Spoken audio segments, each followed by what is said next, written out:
Kai kurie dalykai įmanomi tik moderniosioms technologijoms ir dėja tik filmuose.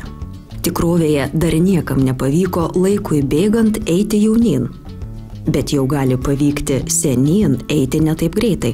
Čia specialiųjų efektų turi jau ir tikrovė. Senėjimo profilaktika. Skamba neįtikėtinai, bet mokslas žeria įrodymų. Tai reiškia, tikroji oda yra susidariusi iš kolageninių skaidulų, kurios toks yra labai aiškus tinklelis. Ir metams bėgant tas tinklelis pasidaro tarytum ištampytas tvarstis. Ir vienos raukšlės korekcija nieko nereiškia. Kada riebalai persiskirsto, tai odos tampa tarsi kažkuriuose vietose ir per daug. Todėl jie norisi tempti, daryti tą vadinamąjį liftingą, liktai odos patempimą. Ir visuomet galvojama, kad tai gali padaryti operaciją. O vis dėlto, jeigu laiku tai pradėti daryti, jeigu daryti protingai, tai galima kalbėti apie tokią terapinį veido odos patempimą.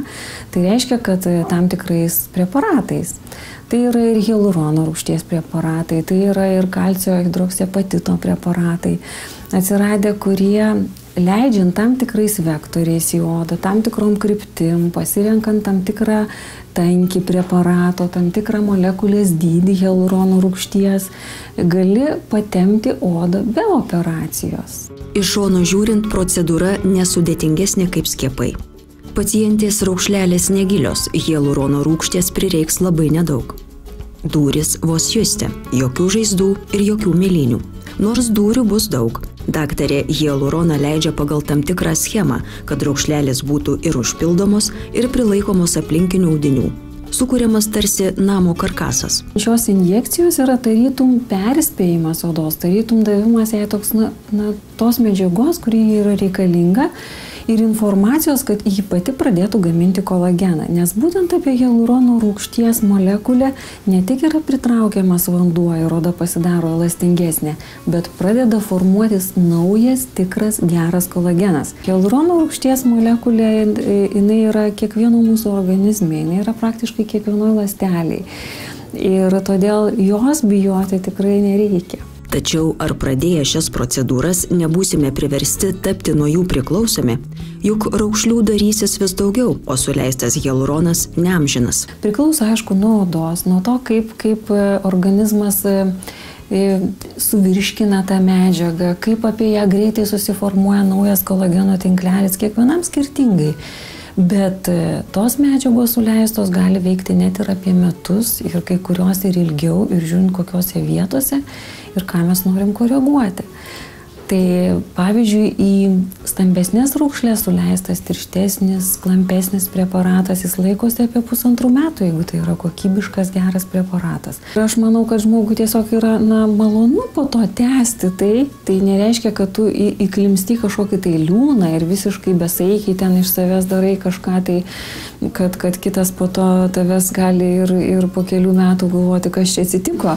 O tai yra tikrai labai natūraliai, juk visada mes norime, kad niekas nepastebėtų, niekas nesužinotų, bet visada atrodyti gražiai, jaunatviškai, švytinčiai. Tai aš manau, kad tai yra būtent tos priemonės, kurios gali taip ir padėti atrodyti. Vadinamieji užpildai gali pristabdyti ir rankų, kaklo, dekoltė odos senėjimą. Kartais didesnio poveikio pasiekiama kartu atliekant ir papildomas procedūras, pavyzdžiui, lazerių ar tiesiog gydomosios kosmetikos. Šiuo metu tikrai Baltijos Amerikos klinikoje yra tai, kas yra visame pasaulyje naudojama. Čia galima daryti ir plastinę operaciją, čia galima ir daryti terapinį veido odos atnaujinimą, atjauninimą, patempimą ir tuo lazerinės procedūros pačios įvairiausios, ne tik veido odos atjauninimo, bet ir kraujagyslių šalinimo, ir vyno dėmių, ir apgamų, ir pigmentinių dėmių. Žodžiu, čia tiesiog iš tikrųjų yra tai, kas yra ir pasaulyje šiuo metu moderniausia, tiesiog tik reikia visuomet į tai pažiūrėti individualiai. Galima daug ką padaryti ir dar be plastinių operacijų. Netgi nosies korekciją irgi galima šiek tiek padaryti su užpildais, būtent su tam tikrom medžiagom. Tai nebus amžina, bet juk ne kiekviena pacientė nori operacijos. Ar tai reikėtų suprasti, kad plastinė chirurgija jau baigė savo aukso amžių? Oi, ne, tikrai visai ne, visiškai ne, aš manau, kad tai viena kitą papildo ir tai yra žmogaus pasirinkimas, ką rinktis, bet tiesiog, apie tai dabar yra, tiesiog atsirado daugiau galimybių. Anksčiau tokių produktų nebuvo, tokių preparatų nebuvo, jie buvo, tam tikri, tik tai vienos rūšies, o juk mokslas ėjo į priekį, estetika jo labiau ir atsirado vis naujesnių galimybių.